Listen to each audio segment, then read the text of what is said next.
दही सोनावा के सेट चाहिए, अब पटना में दूध गो फ्लैट चाहिए। एक 1 BHK, एक 2 BHK, एक में मैं रहूंगी और एक में जिम करूंगी। ओके जानो? घर दही सोनावा के सेट चाहिए, पटना में दूध गो फ्लैट चाहिए। अरे एक करे जा, तू जितना खर्चा करेबू हम उतना खर्चा करब। ओकरा खातिर हम भागल ना हई। आ जदी हमरा के छोड़ के गइलू तब बुझ लीह हम संतोष पागल नहीं।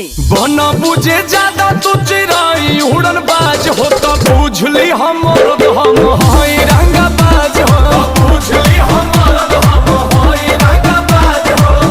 तू जानत हुआ कि हम ग्रेड ए पढ़ नहीं।